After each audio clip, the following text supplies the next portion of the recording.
Hello నమస్తే welcome back to my YouTube channel వెసీ paradise. I am Gajavalli Sai Sahiti. చాలా simple and టేస్టీగా చేసుకునే రైస్ రెసిపీ ఇది.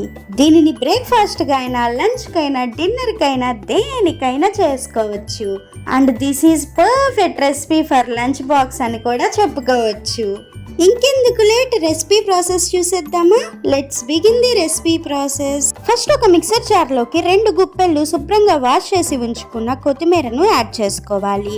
తర్వాత ఇందులో 1 ఇంచు అల్లం, ఒక 5-6 పచ్చిమిర్చి, మీ టేస్ట్కి తగినంత కల్లుప్పు, చిటికెడు పసుపు యాడ్ చేసుకొని మొత్తాన్ని కూడా బాగా గ్రైండ్ చేసుకోవాలి. మీరు గ్రైండ్ చేసుకునేటప్పుడు నీరుని ఏమాత్రం యాడ్ చేసుకోకూడదని గుర్తుంచుకోండి. వాటర్ యాడ్ చేసుకుంటే కొత్తిమీరలో ఉన్న న్యాచురల్ ఫ్లేవర్ డిక్రీజ్ అవుతుంది. తర్వాత స్టవ్ మీద ఒక కడాయి పెట్టుకొని అందులో 1 టీ స్పూన్ నూనె, 1 టీ స్పూన్ నెయ్యి యాడ్ చేసుకోవాలి. ఇలా ఆయిల్ అండ్ గీ తోటి చేసుకోవటం వల్ల ఒక డిఫరెంట్ టేస్ట్ యాడ్ అవుతుంది. ఇప్పుడు ఇందులో 2 ఇంచుల చెక్క, 2 లవంగాలు, 1 టీ స్పూన్ పచ్చిపప్పు, 1 టీ స్పూన్ మినప్పప్పు, 1/2 టీ స్పూన్ ఆవాలు, 1 టీ స్పూన్ జీలకర్ర యాడ్ చేసుకొని మొత్తాన్ని కూడా బాగా ఫ్రై అవ్వనివ్వాలి. తర్వాత ఇందులో కొంచెం ఇంగువ కూడా యాడ్ చేసుకొని ఒక్కసారి మిక్స్ చేసుకోవాలి. ఇప్పుడు ఇందులో ముందుగానే రెడీ చేసి ఉంచుకున్న కొత్తిమీర పేస్ట్ మొత్తాన్ని కూడా యాడ్ చేసుకొని పచ్చివాసన పోయేంత వరకు బాగా ఫ్రై చేసుకోవాలి.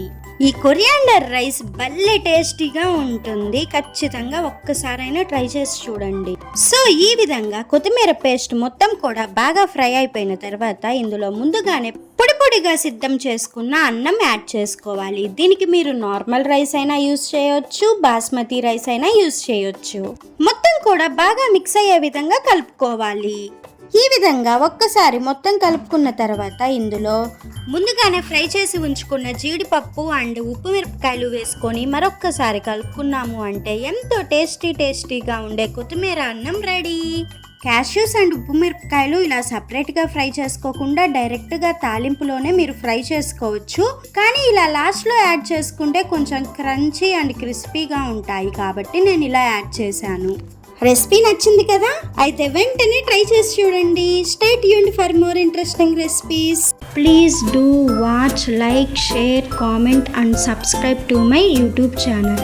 Thank you for watching. Bye bye.